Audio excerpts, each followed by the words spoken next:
Tarea de lingüística de la tercera unidad. Vamos a hablar del sistema fonológico y del sistema morfológico. Sobre la primera parte, el sistema fonológico. Toda lengua dispone de un conjunto de sonidos que se organizan de manera particular en palabras para expresar pensamiento. Pero no todas las lenguas tienen los mismos sonidos. Cada una de ellas se expresa a través de diferentes tipos de sonido que se organizan en sistemas. Los sonidos que forman el sistema sonoro o sistema fonológico de una lengua se dividen en dos grupos. Tenemos las vocales y las consonantes, que se combinan y se pueden producir de manera aislada. Estos son los sonidos segmentales. Los sonidos suprasegmentales son los que no se pueden aislar, como el acento, la entonación, las pausas, los ritmos y las terminales. El sistema fonológico es el estudio de los sonidos de una lengua y se llama fonología. Tiene dos áreas de análisis. La fonémica se refiere al sistema abstracto y que reúne todas las posibles variantes de los sonidos. Estos sonidos no son producibles ni perceptibles. Y la fonética se relaciona con el estudio de los sonidos tal como se producen en la realidad. Estos sí se pueden producir y percibir. Sobre la producción de sonidos. Los sonidos se producen en la boca y para esto intervienen lo que se conocen como los órganos del habla. Están el estómago, los pulmones, la laringe, la cavidad nasal, los labios, la lengua, el paladar, entre otros órganos movibles y no movibles. El aire ingresa por la nariz, se acumula en el estómago, pasa a los pulmones, se expira por la laringe y atraviesa las cuerdas vocales. Ahora, sobre el alfabeto fonético. Para escribir los sonidos de la lengua se ha desarrollado un sistema. Este es un sistema de escritura y es el llamado alfabeto fonético. Muchos de los signos que se emplean para escribir los sonidos dentro de este sistema fonológico son los mismos que se utilizan en la escritura de las lenguas occidentales. Ahora bien, los signos de la escritura fonológica representan sonidos que pueden ser descritos de una manera muy precisa, tomando en cuenta la forma como se producen los sonidos con los órganos del habla que vimos antes, y son estos que aparecen en imagen. Un ejemplo para representar las vocales es que se emplean los signos que se describen de acuerdo con tres criterios: la apertura de los labios, la forma como el aire atraviesa la cavidad oral y la cavidad nasal, y el lugar donde se topan los órganos movibles con los no movibles al producir estos sonidos. Dentro del sistema fonológico tenemos la descripción de los sonidos. Tenemos las consonantes, que se diferencian de las vocales en que se producen con la flexión o con la oclusión en alguna parte de la boca. Para la descripción de las consonantes se emplean tres criterios y estos criterios permiten saber cómo se producen. Es el punto o lugar de la articulación, la manera de la articulación y la vibración de nuestras cuerdas vocales. Ahora, sobre los sistemas fonológicos. La escritura que representa los sonidos del habla se llama fonética y cada sonido se llama alófono.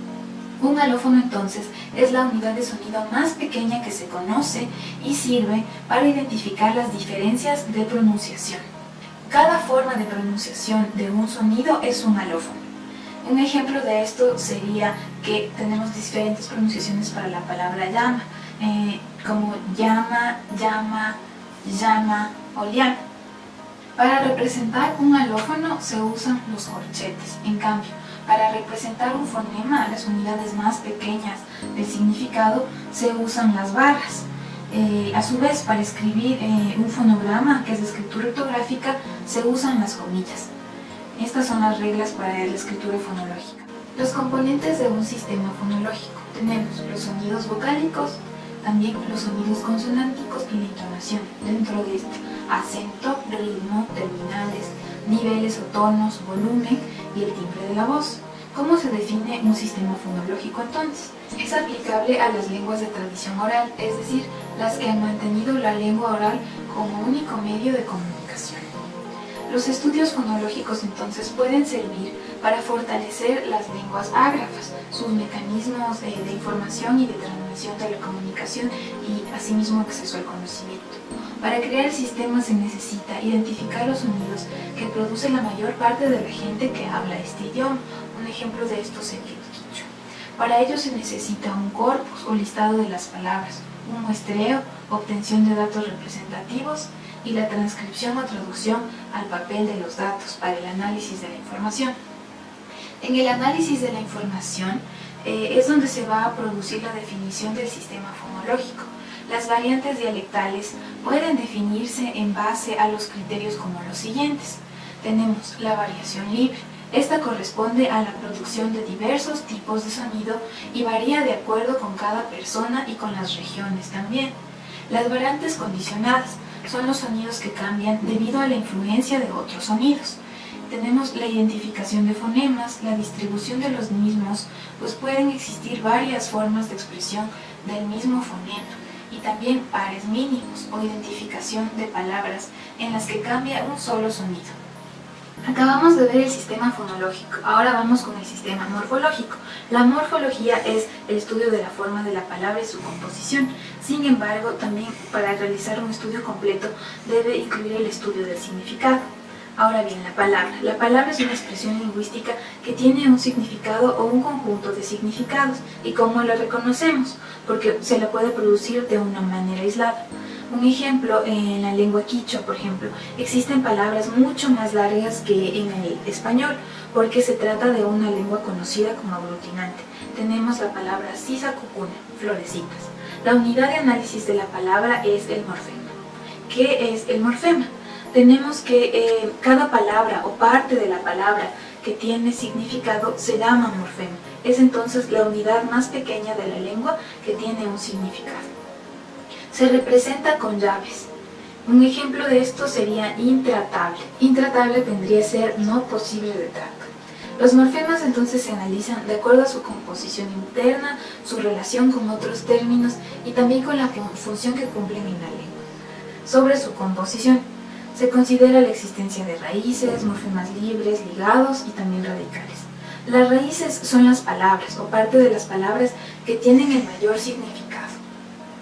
Los morfemas libres, en cambio, son los que pueden aparecer de manera independiente de otros morfemas.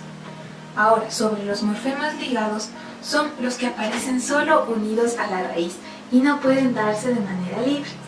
El radical describe la unión de una raíz y de un morfema ligado, a los que se añaden otros morfemas. Los morfemas derivacionales se relacionan con el vocabulario de la lengua y estos permiten construir nuevas palabras en base a una raíz. Un ejemplo de esto sería madre selva. El sistema de derivación de cada lengua responde a la cultura, con sus estructuras de pensamiento y no solo a los aspectos formales que puede tener la lengua. Los morfemas derivacionales también pueden ser nominales. Estos definen el tipo de concepto que existe en una lengua, como pueden ser conceptos concretos, abstractos, sobre objetos, personas, femenino, masculino, lo animado, lo inanimado, lo pasivo o lo activo. Sobre los morfemas verbales, tenemos que estos pueden expresar categorías muy variadas de acuerdo con los esquemas de pensamiento de la cultura. Por ejemplo, puede que se hable de categorías como el aspecto o el modo. Los morfemas adjetivales, en cambio, son los morfemas formadores de adjetivos. Pueden variar de acuerdo con el tipo de lengua y dependiendo de su historia. Tenemos la palabra face. Los morfemas funcionales son los que establecen relaciones entre palabras dentro de una estructura sintáctica y se denominan morfemas funcionales porque determinan las relaciones o los nexos. Un ejemplo de ello serían las preposiciones o las posposiciones. Tenemos en quichua huasipi, en casa. Los morfemas modificadores. Existe pues una gran cantidad de morfemas que añaden significado a las raíces originales sin cambiar la clase y suelen producir cambios en las otras palabras del contexto o de la oración.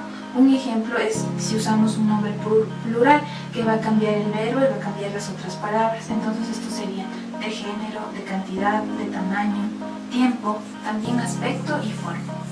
Los morfemas definidos por la posición son los morfemas que se añaden a las palabras y pueden ser prefijos, infijos o sufijos, depende de la posición. Un ejemplo de esto sería la palabra contraer. Dentro del sistema morfológico tenemos el alomorfo. Pues el morfema pertenece a la categoría abstracta y el alomorfo pertenece al área concreta o a la producción oral. Entonces es lo que sí se puede percibir. Es la variante formal o de pronunciación de un morfema. Para la identificación de los morfemas, tenemos que todo morfema tiene por lo menos un alomorfo. La condición para identificar los alomorfos de un morfema es la coincidencia o la similitud de significado, es decir, si existe diferencia de significado, existen diferentes morfemas. Sobre el sistema verbal español, se pueden encontrar tres categorías importantes que son básicas: persona, aspecto y tiempo, en relación a la situación a la que se hace referencia de acuerdo al verbo. La persona es quien realiza o describe la acción. Tenemos en el aspecto la manera como se realiza la acción en un tiempo determinado. Y sobre tiempo y aspecto podemos decir que estos casi se fusionan de una manera que resulta muy difícil de dividirlos. Para concluir, es importante indicar que en ninguna lengua existen sonidos que no formen parte de su estructura morfológica. La importancia de un sistema fonológico, morfológico, el establecimiento de un alfabeto, de normas de ortografía, pues pienso que radica en que pueda ser usada por sus hablantes, es decir, que sirva para la comunicación y transmisión de conocimientos para las personas que hablan esta lengua ágrafa, como en nuestro caso el quichua.